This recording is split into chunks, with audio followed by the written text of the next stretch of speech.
안녕하세요. 책부팅입니다. 난생 처음 한 번 공부하는 경제 이야기. 저는 이 책을 중고등학생 또는 저처럼 경제에 대해 이제 막 관심을 가지게 된 분들에게 추천드리고 싶어요. 그 이유는 첫 번째로 초보자가 이해하기 어려운 경제 용어를 적절한 예시를 통해 정확하고 쉽게 설명해 줍니다. 두 번째론 책 중간마다 나오는 그림이 이해도를 더 높여줍니다. 세 번째론 자연스러운 대화체로 이야기를 풀어감으로써 어려운 경제 용어를 다가가기 쉽게 설명해 줍니다.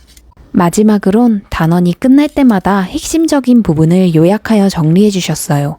이 책은 총 3편으로 나뉘는데요. 1편을 통해 경제와 친해지는 준비운동을 시작으로 2편인 시장과 교역편, 3편인 금융편으로 나뉩니다. 다음 쇼츠부턴 1편을 시작으로 난처한 경제 이야기 책부팅 시작하겠습니다. 안녕하세요. 책부팅입니다. 현재도 종종 회자되는 IMF 외환위기. 1997년 한국에 외환위기가 닥친 이유는 무엇일까요? 이유는 여러 가지지만 몇 가지로 정리해보자면 1. 빚을 낸 과도한 투자 2. 이자 부담으로 인한 파산 및 부도 3. 원금을 회수하지 못한 은행의 부도 4. 한국의 경제 상황을 눈치챈 외국 투자자의 발빠른 투자금 회수 위 4가지를 대표적으로 꼽습니다. 역사는 돌고 돌아 2008년 한국은 한 번 더 금융위기를 겪게 됩니다. 하지만 IMF를 통한 깨달음으로 외환 보유고를 넉넉히 보유한 덕분에 큰 타격 없이 지나갈 수 있었습니다.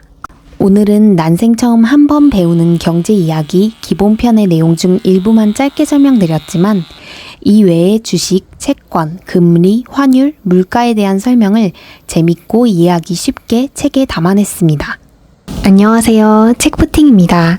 오늘은 난처한 경제 이야기 2편 시장과 교역에 대한 책부팅 나눠보겠습니다. 여러분이 지금 보고 계신 핸드폰 어떻게 만들어지는지 생각해 보신 적 있으신가요?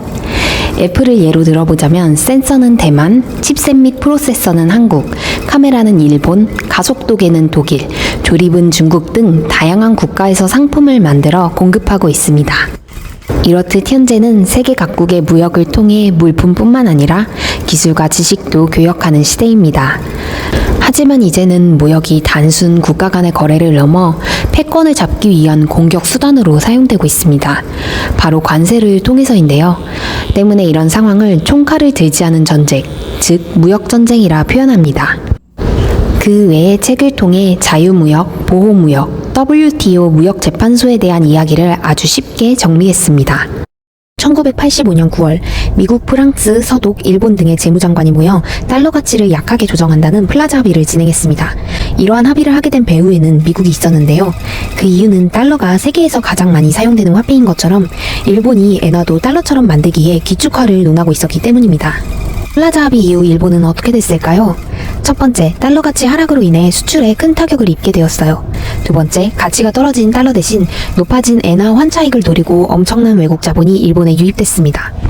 그러면서 버블이 점점 커지고 최고조에 다다른 1989년 중반, 일본은 금리를 2.5%에서 6%까지 급격하게 올립니다. 이자 부담이 커져버린 상황에 결국 외국 자본이 우르르 빠져나가고 증시는 2년 만에 70% 가까이 폭락합니다. 결국 기업이 연쇄적으로 무너졌으며 기업의 부채가 국가로까지 넘어오게 됐습니다. 저는 이 편을 읽으면서 미국과 중국이 자연스레 떠오르더라고요. 난처한 경제 이야기를 읽으며 조금은 트인 시야를 가질 수 있게 됐습니다.